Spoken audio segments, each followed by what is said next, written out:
Поздрави, добар ден од Струмица, од местото каде што ВМРО ДПМН денеска го одбележува својот 36-ти роден ден. Разговараме со председателот на партијата и премиерот Христијан Мицкоски. Господине Мицкоски, добро дојдовте во ова кратко интервју во ТВ21.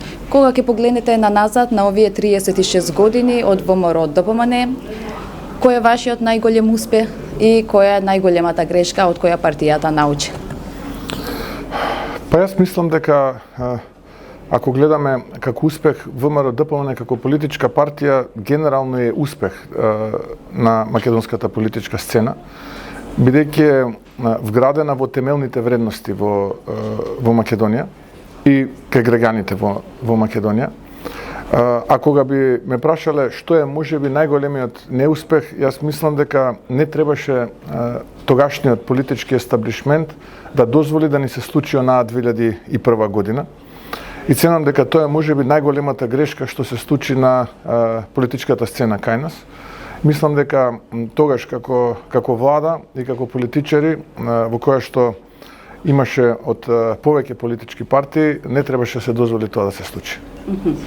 Често зборувате за единство. Каква Македонија сакате да им оставите на сите заедници кои живеат во Македонија кога ќе заврши вашиот мандат?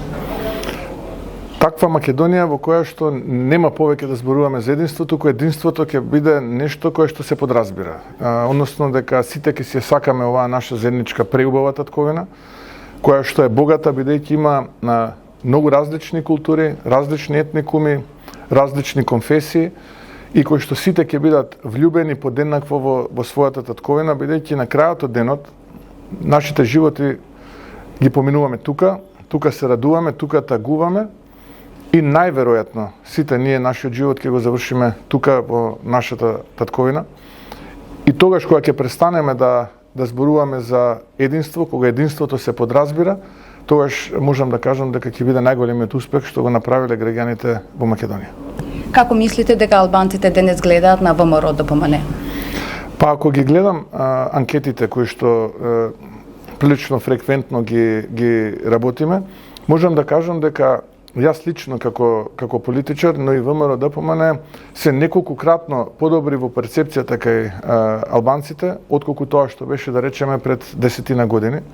И тоа мене навистина ме прави среќен, бидејќи политиката која што ја водам како председател на ВМРО ДПМН и како председател на владата, се трудам да биде политика во која што ќе нема граници, туку дека ќе биде политика за сите граѓани, без разлика на етничката припадност и без разлика на верската припадност.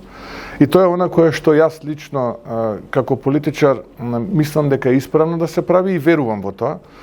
Така што еве, ако ме прашате како гледаат албанците, врз основа на анкетите кои што ги правиме, ценам дека неколкукратно подобра е перцепцијата отколку тоа што беше пред 10 години, да речем. А како би ја опишале со една реченица ако ве прашаме Македонија во 2030 година?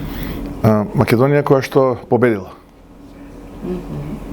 Надвор од темава, за кого навивате на светско првенство? Па се разбере, јас навивам за македонската фудбалска репрезентација. За жал не успеавме да се квалификуваме. Па еве би им дал предност на репрезентациите од соседството. Конкретно? Па сите оние кои што се од соседството, не знам, Хрватска, Босна и Херцеговина, Турција, сите оние кои што се во нашето пошироко соседство, кои што се учесници на мундијалот.